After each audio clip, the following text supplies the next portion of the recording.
Hi guys, welcome back to the channel. Hello. So a lot of people have to winterize their RV for the winter and they can't go camp. But in Texas, we can camp year round. But that doesn't mean we don't get cold. And one of the things we want to address is today we want to talk about getting your RV furnace ready for winter camping.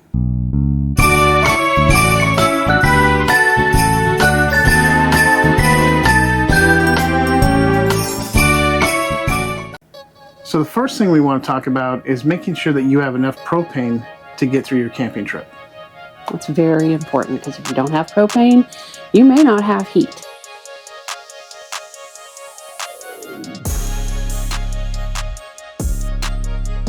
And running your RV furnace uses a lot of propane, so maybe you want to carry a spare bottle just in case. Yeah. So the second topic we want to address is going to be making sure that you check your vents on the outside of your RV heater. Especially here in Texas, we have a lot of bugs, a lot of dirt daubers, and if you don't have the screens on the vents, they can build nests in there and cause problems for your heater. Problems meaning they can cause a fire with those big old nests that they build.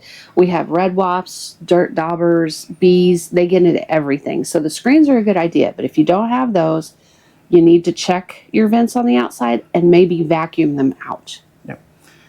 And also the vents on the outside are not the only vents you need to check. If you have floor vents in your RV, you might want to take a look at those because we travel with a dog and all his fur goes in those vents. And all the dirt, debris, stickers, anything that falls off of him goes on the floor and eventually makes its way into the vents whether we want it to or not.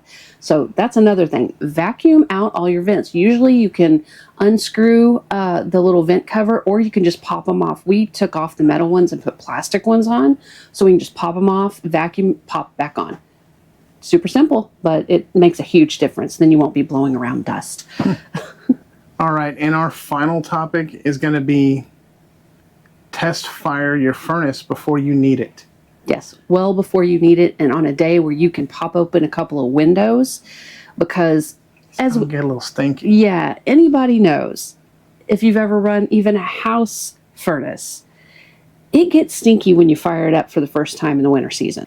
In a small space like an RV, it's going to get stinky and it's going to get stinky fast. So make sure you open a couple windows and test fire it.